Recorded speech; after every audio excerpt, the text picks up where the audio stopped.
Hello again, and welcome to another QUTV News Update. I'm Stephen Philippi. And I'm Sarah Valkamp. On this week's update, we take a look at a new and popular fast food establishment in Quincy. And a few QU sports teams faced some big challenges this past weekend.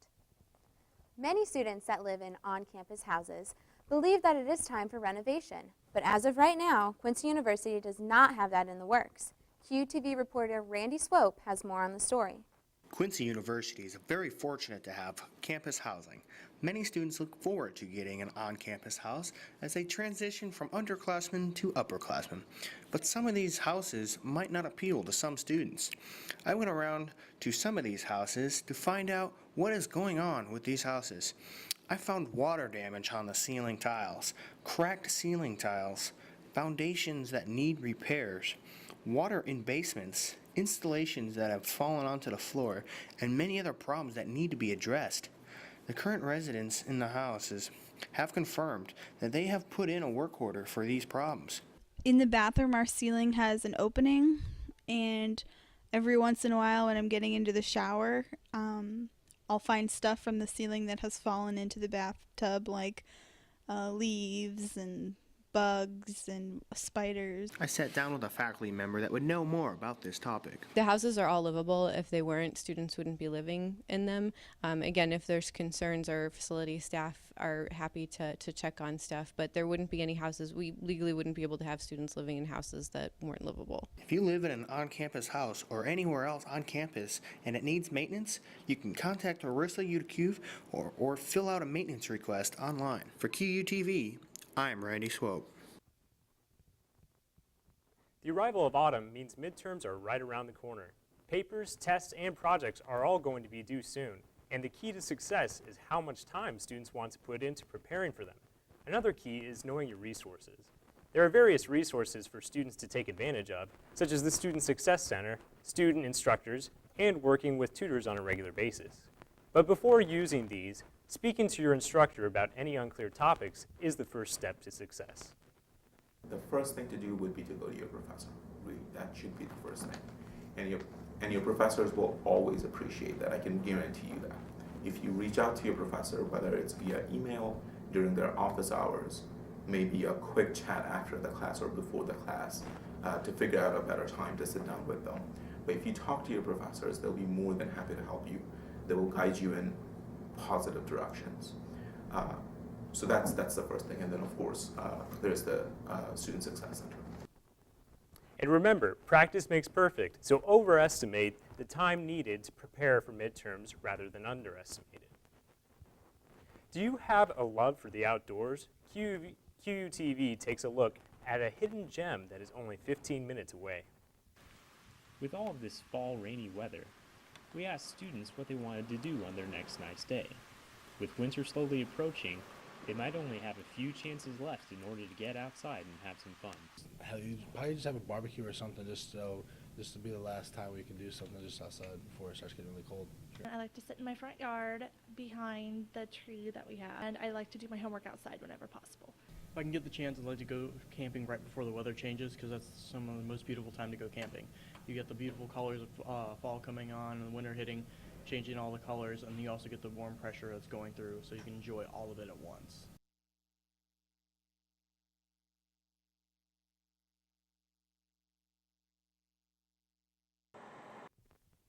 Fast food is a popular meal choice for many busy college students, and now Quincy University students have one more option to choose from. On September 24th, the Chinese fast food restaurant Panda Express opened its Quincy location on Broadway across from the mall. The crowds were more than expected over the weekend. Even though the restaurant is excelling in their efficiency, they are still looking for more ways to serve their customers faster. Panda Express offers online ordering through their smartphone app, where customers can order, pay, and choose their pickup time.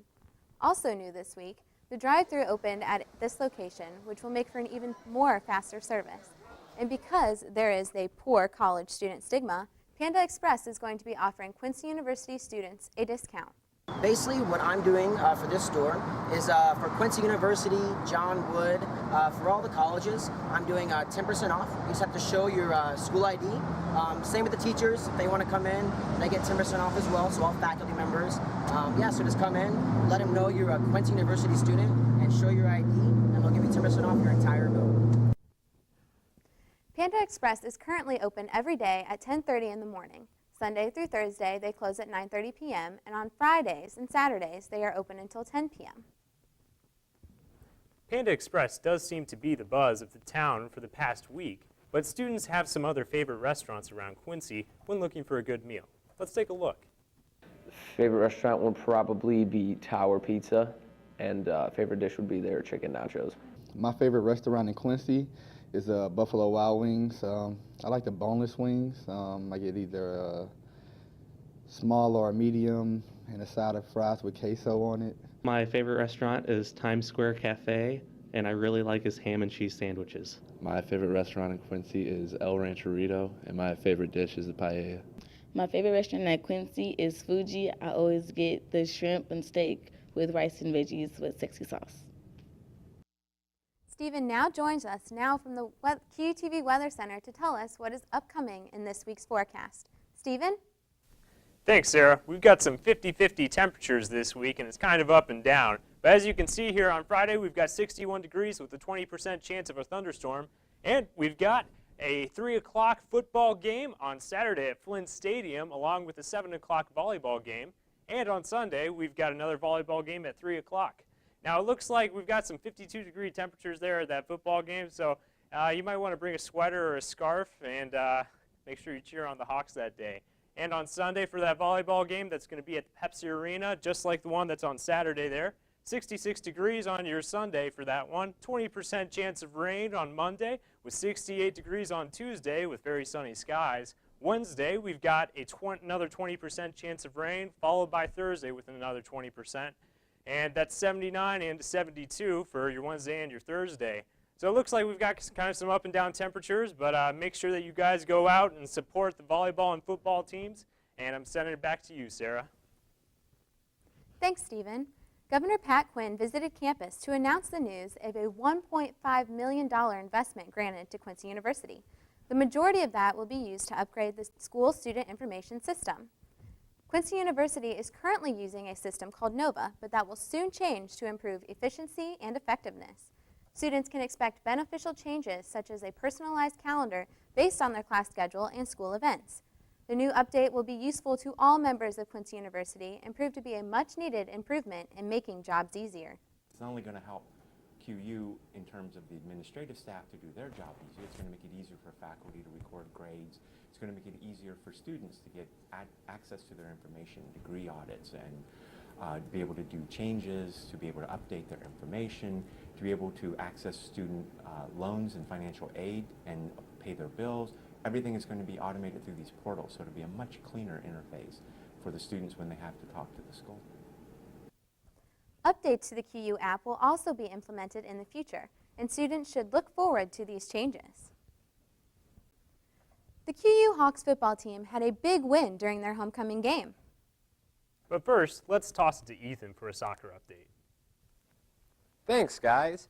And homecoming weekend puts a lot of eyeballs on QU sports, and you can't talk about Hawk athletics without talking about the incredible success of the men's soccer team. Head coach Mike Carpenter's team, undefeated on the year, would face their biggest challenge of the season against Drury. We take you out there to Legend Stadium early. Drury gets the free kick. They're going to go ahead and go up 1-0 early in the game, and that's not where the Hawks' troubles are going to end. Senior standout Jordan Roberts right here, he's going to get hurt. He would later return, and he would return in a big way. The Hawks' offense kept plugging along, and they look to score here. Can't quite get it. Off the free kick. Again, Drury stays stout, but the Hawks are still persistent. You can see off the assist here from Roberts, Giovanni Docage scores it. The Hawks would go on to win 3-2. They would stay perfect on the year. Giovanni Docage gets his 5th game-winning goal of the year. And, of course, the late game dramatics aren't exclusive just the men's side of things. The Lady Hawks would also see that their game against Drury would go down to the final minutes. Again, take it back to Legend Stadium, bright sunny day. And this one would be a very stout defensive matchup of ball possession. Megan Swanson for the Hawks, she was incredible in the net. She had 5 saves, She didn't allow anything to go in. And you can see the two St. Louis products here, Bailey Grubel helping out her teammate, keeping it out of the net, letting the Hawks stay even. The game would be deadlocked. And Taylor Wakeland outstretches here, can't quite get it in the net. And Taylor Lynn Weddle, right in front of the net, can't mess her up enough on the shot to get it to go in, but we'll come back to her later.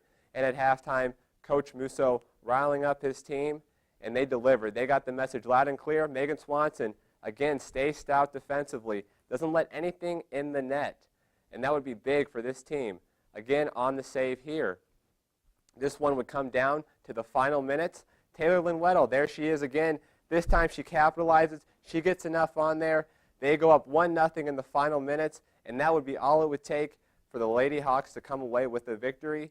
As I said earlier, Megan Swanson, she had 6 saves for her second straight shutout. And, of course, the Hawks' biggest win came from the gridiron side of things with the Hawks football team. They would do something that they haven't done in over 28 years. Let's go ahead and take you down to Flint Stadium. Early, the Hawks would get on the board. Nick Lonergan, he rushes outside the pocket, doesn't like what he sees. He's going to go ahead and take it in for the 19-yard touchdown run. The Hawks would go up early 7-0. And, of course, the Hawks defense would help them out. They don't allow anything on the ground. Senior linebacker Dan Camp right here on the pass deflection. They would cause 3-and-outs early and often in this game. And then Lonergan drives down the field. And again on the rollout, doesn't like what he sees. He gets the 4-yard touchdown run here. The Hawks, at the end of the first period, it would be 14-0. And it would just keep piling on for Haskell Indian Nations. Eric Poindexter right there gets the 24-yard touchdown reception. And then right here, the freshman Kyle Harris picks it off. The defense yielded nothing. The Hawks win this game 65-0. It's the largest margin of victory for the Hawks football program since 1986. Eric Poindexter would win GLVC Special Teams Player of the Week. He added on a punt return touchdown along with his receiving touchdown. That's going to do it for sports this week. As always, go Hawks, and come back next week for more QU sports coverage. Thanks, Ethan. That's it for this week's QU TV News Update. Remember to tune in online on Facebook or Channel 97 on campus for more news anytime. For the entire QU TV team, I'm Stephen Philippi. And I'm Sarah Valkamp. And until next week, Hawks, keep soaring high.